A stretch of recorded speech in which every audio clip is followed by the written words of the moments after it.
Cheyenne Bernard, Chapter 7 speech.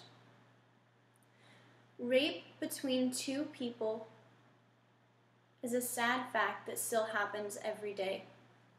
Yet what is the result of rape between a man and a woman? Abortion does not mean a woman is getting rid of her mistake. More often than not, it means a would-be mother is making a hard decision if she can support that child or if she can't support that child, and what is the best future that she could give that child. I have conducted research to help formulate my own opinions and ideas about abortion, using facts through Family Research Council, abortionprocon.org, New York Times opinion page, stories from both sides, and state facts. I will be arguing for the pro-choice side because I believe that having our own opinions and ideas lets us be free. It lets us live in a democratic society, not a dictatorship society. Testimonies by women on the website Priests for Life tell how they regret having an abortion. Many women have gone through depression and have felt tragic regret. I sympathize for these women because they have felt so deeply a loss and a regret. However, I'm also proud of these women because they made a choice one way or the other. This way happens to be abortion. One quote from Elizabeth from Oregon: "People look at me and say, 'Why are you pro-life? Have you no idea what these women are experiencing?' But I do. I have just been too afraid and too embarrassed to share the truth."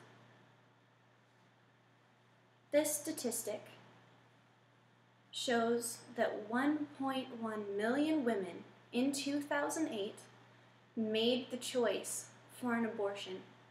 It does not mean that all of these women had an abortion because of rape, or that they had an abortion because they could not financially support a child. It only means they made a choice. 42% were under the poverty line. 89% were in their first 21 weeks of pregnancy. 57% were in their 20s. 18% were in their teens. And the pie graph shows by race: white, black, Hispanic, and then other. Ohio State Representative Teresa Fetter gives her own story on abortion and her own ideas about abortion through rape. I quote her: "I dare every one of you to judge me. How dare government get in my business?"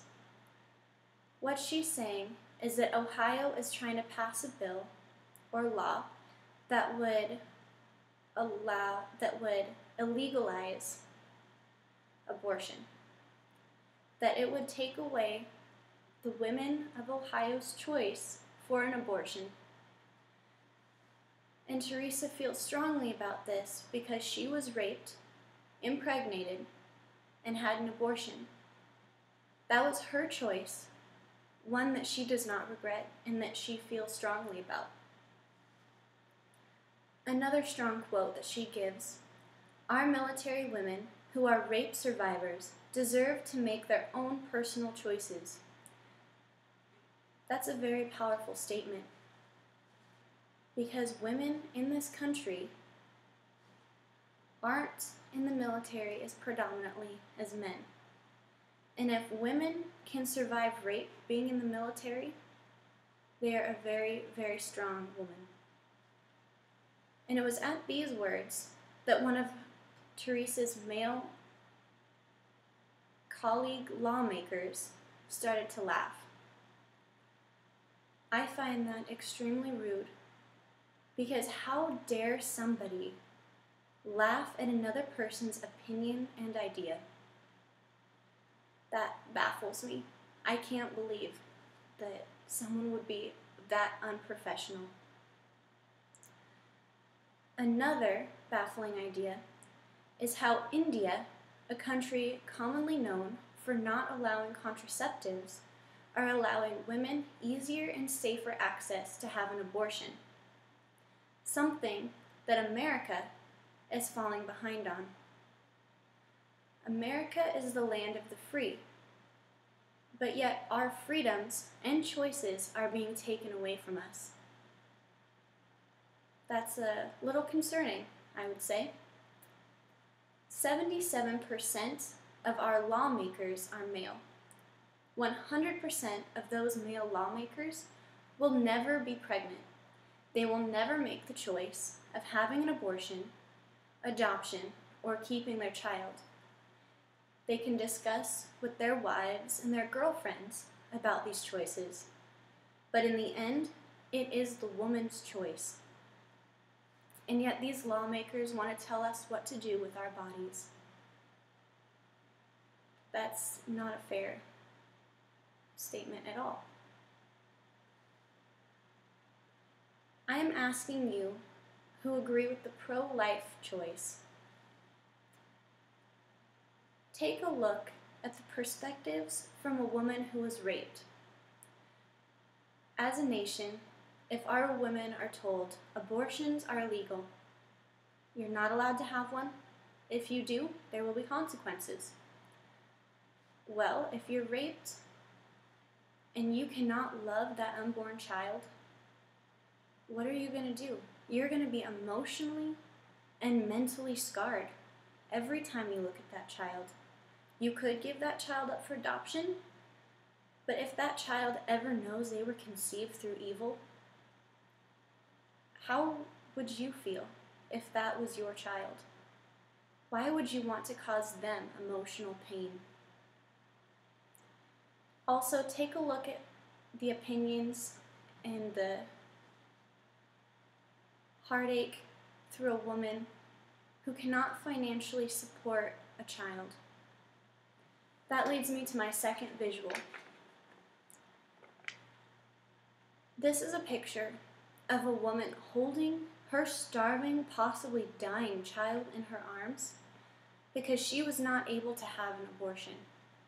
She was not able to save her child from this pain, whether that be financially or by life.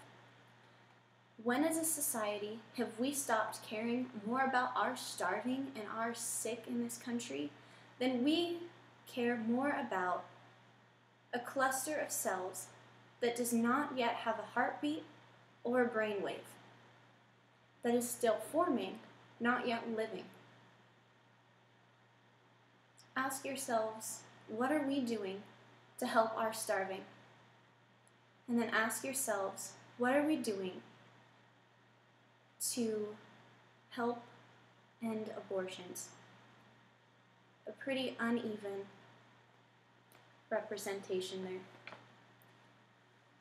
Choices and free will, just like life, is a precious gift, one that should not be taken lightly. And taking away our freedom by a law is not letting us live to our fullest. It's not letting us, as humans, grow and make mistakes. An abortion is a choice many women have to face.